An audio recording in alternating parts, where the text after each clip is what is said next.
بسم الله الرحمن الرحيم الحمد لله رب العالمين والعاقبة للمتقين والصلاة والسلام على سيد المرسلين نبينا محمد وعلى آله وصحبه أجمعين ومن تبعهم بإحسان إلى يوم الدين أما بعد.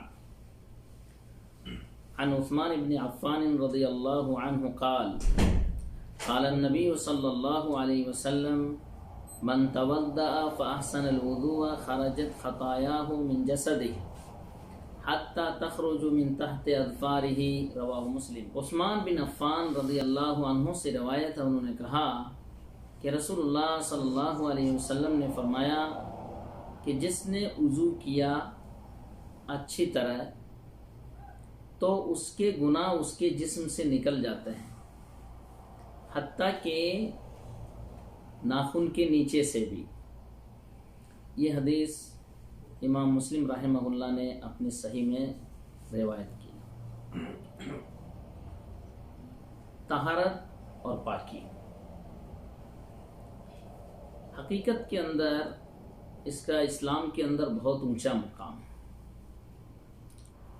بغیر طہارت کے نماز بھی قبول نہیں کی جاتی، اور اللہ رب العالمین نے اس کا اتنا اونچا مقام بتاتے ہوئے فرمایا ان اللہ یحب التوابین و یحب المتطہرین، کہ اللہ رب العالمین توبہ کرنے والوں کو اور اللہ رب العالمین پاک صاف رہنے والوں کو پسند کرتا ہے. اللہ رب العالمین نے نماز کے تعلق سے جب حکم دیا تو اس سے پہلے جو ہے وضو کو ضروری قرار دیا، اور نماز کی صحت کے لیے وضو جو ہے شرط قرار دی گئی. اللہ رب العالمین نے کیا فرمایا؟ یا ایھا الذین آمنوا اذا قمتم الى الصلاۃ فاغسلوا وجوہکم وایدیکم الى المرافق وامسحوا برؤوسکم وارجلکم الى الکعبین. اے لوگوں جو ایمان لائے ہو، جب تم نماز کے لیے اٹھو تو اپنے چہروں کو دھو لو اور اپنے ہاتھوں کو کوہنیوں تک دھو، سر کا مسح کرو اور اپنے پیروں کو ٹخنے تک دھو. تو گویا کہ اللہ رب العالمین نے ہمیں نماز کے لیے طہارت جو ہے وہ شرط بتائی ہے کہ بغیر وضو کے نماز نہیں ہے، اور بلکہ طہارت کو جو ہے اللہ رب العالمین نے ایمان کے ساتھ جوڑا ہے.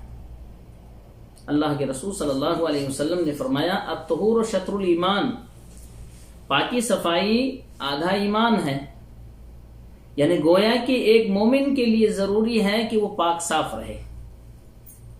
ایمان کا تعلق طہارت سے جوڑنے کا مطلب یہ ہے کہ مومن آدمی جو ہے پاک صاف بغیر پاکی کے نہیں رہ سکتا ہے، لہذا جو مومن ہوگا وہ پاک صاف رہے گا. اللہ رب العالمین نے واللہ یحب المطہرین، سورہ توبہ میں اللہ رب العالمین نے فرمایا کہ اللہ رب العالمین جو ہے پاک صاف رہنے والوں سے محبت کرتا ہے. اسی بنا پر آپ دیکھیں گے کہ ہم لوگ نماز سے پہلے وضو کرتے ہیں، اپنے ہاتھوں کو دھوتے ہیں، اپنے چہرے کو دھوتے ہیں، اپنے پیروں کو دھوتے ہیں، سر کا مسح کرتے ہیں، کان کا مسح کرتے ہیں.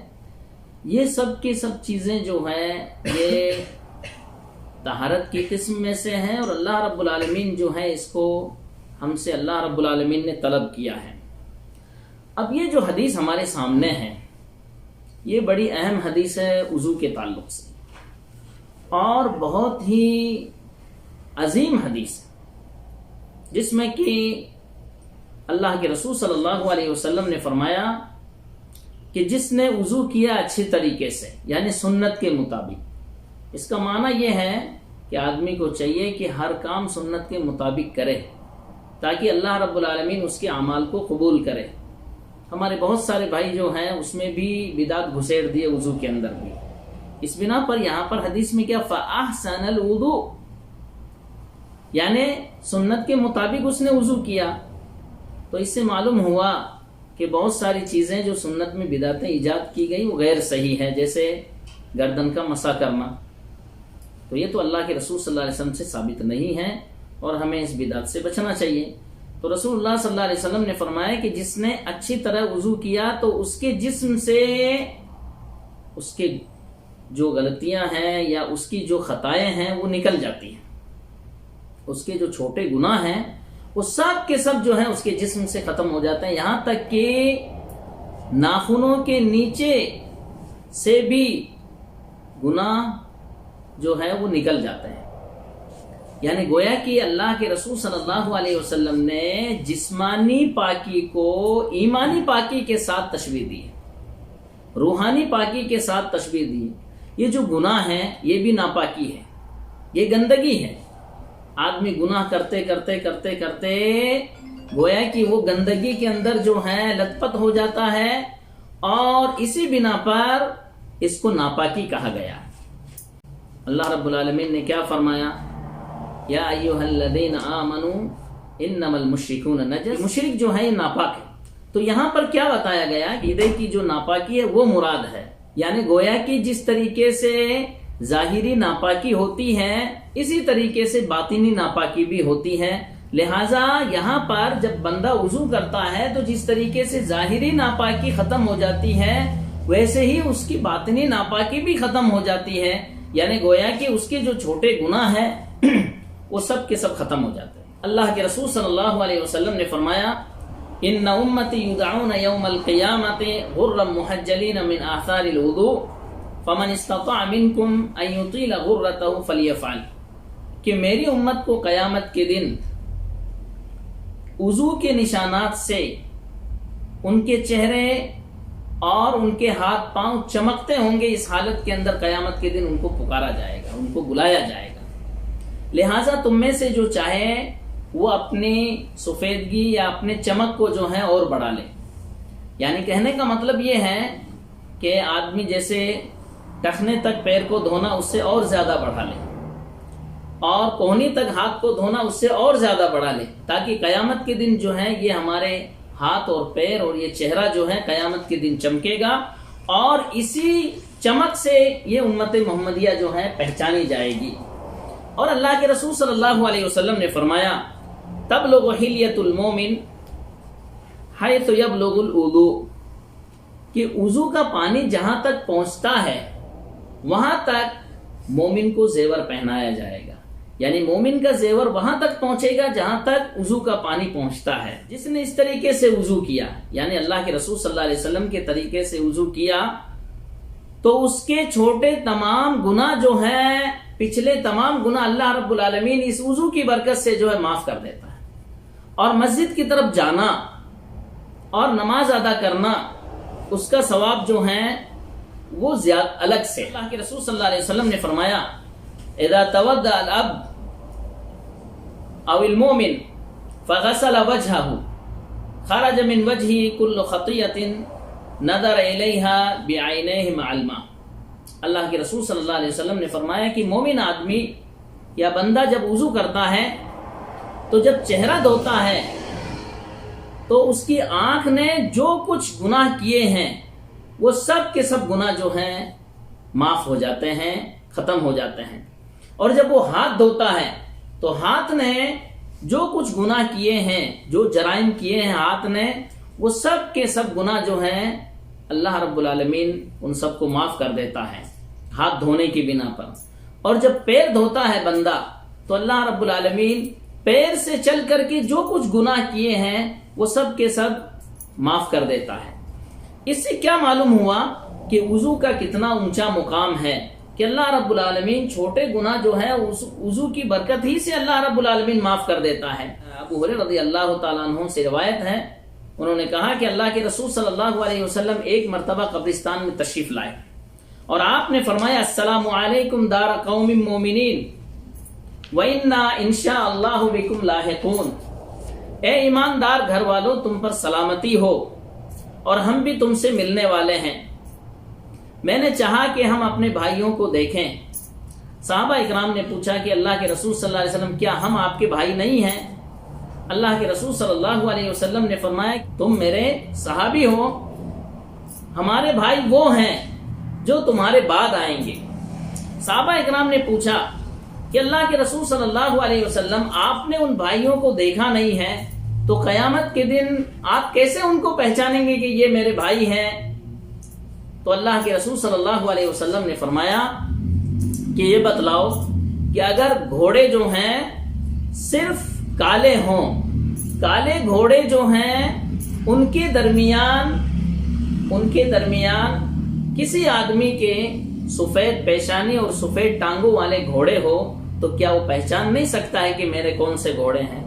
اسی طریقے سے قیامت کے دن میری امت کے لوگوں کے ہاتھ اور پیر اور ان کے چہرے جو ہیں وضو کی بنا پر چمکتے ہوئے ہوں گے، جس سے میں پہچان لوں گا کہ یہ میرے امتی ہے۔ اور اللہ کے رسول صلی اللہ علیہ وسلم نے فرمایا وَأَنَا فَرَطُهُمْ عَلَى الْحَوْضِ، اور میں جو ہے پیش رو ہوں گا، یعنی حوض کوثر پہ جو ہیں پہلے ہی پہنچ جاؤں گا ان کو پانی پلانے کے لیے۔ یعنی گویا کہ اللہ کے رسول صلی اللہ علیہ وسلم امتیوں کے آنے سے پہلے حوض کوثر پر پہنچیں گے حوض کوثر کا پانی پلانے کے لیے۔ اس حدیث کے اندر آپ دیکھیں گے کہ گویا کہ امت محمدیہ کا اعزاز، امت محمدیہ کا تحفہ اور امت محمدیہ کی پہچان قیامت کے دن وضو کے نشانات سے ہوں گی، اور اللہ رب العالمین کے حکم سے یہ ہمارے اعضائے وضو جو ہیں چمکتے ہوئے ہوں گے قیامت کے دن۔ اللہ کے رسول صلی اللہ علیہ وسلم نے فرمایا الا ادلکم ما یمحو بہ الخطایا ویرفع بہ الدرجات، قالوا بلی یا رسول اللہ، کیا میں تمہیں نہ بتاؤں ایسا عمل کہ جس کے ذریعے اللہ رب العالمین گناہوں کو معاف کر دیتا ہے اور درجات کو بلند کر دیتا ہے؟ تو صحابہ اکرام نے کہا کہ ہاں اللہ کے رسول صلی اللہ علیہ وسلم آپ ہمیں بتائیے۔ تو آپ نے فرمایا اسباغ الوضوء علی المکارہ، یعنی ناگوار اور مشقت کے وقت بھی مکمل وضو کرنا۔ ناگوار اور مشقت کے معنی کیا ہے؟ مثال کے طور پر سردی کا موسم ہے، تیزی کی سردی پڑ رہی ہے اور اسی دوران جو ہے پانی ٹھنڈا ہے، تو ایسے وقت میں کامل وضو کرنا، مکمل وضو کرنا۔ اچھا، اسی طریقے سے گرمی کی شدت ہے اور پانی گرم ہے، اس دوران جو ہے گرم پانی سے وضو کرنا، پانی دوسرا ہے نہیں ٹھنڈا، تو گرم پانی سے وضو کرنا۔ تو یہ ہے کہ ناگواری اور مشقت کے باوجود بھی کامل وضو کرنا، پہلی بات۔ دوسری بات یہ ہے وَكَثْرَةُ الْخُطَىٰ إِلَى الْمَسَاجِدِ، کہ مسجد کی طرف زیادہ چلنا۔ اور تیسری وَانْتِظَارُ الصَّلَاةِ بَعْدَ الصَّلَاةِ، ایک نماز کے بعد دوسری نماز کا انتظار کرنا۔ پھر رسول اللہ صلی اللہ علیہ وسلم نے فرمایا فَذَلِكُمُ الرَّبَاطُ، یہی چھاؤنی ہے۔ چھاؤنی کس کو کہتے ہیں؟ کہ ان جگہوں کے اوپر بیٹھنا کہ جس کے تعلق سے امکان ہو کہ دشمن یہاں سے ہم پر حملہ کر سکتا ہے۔ نمازی بھی اپنے نفس کو مسلسل اللہ رب العالمین کی اطاعت کے اندر لگا کے رکھتا ہے تاکہ شیطان جو ہے اس پر حملہ نہ کر دے۔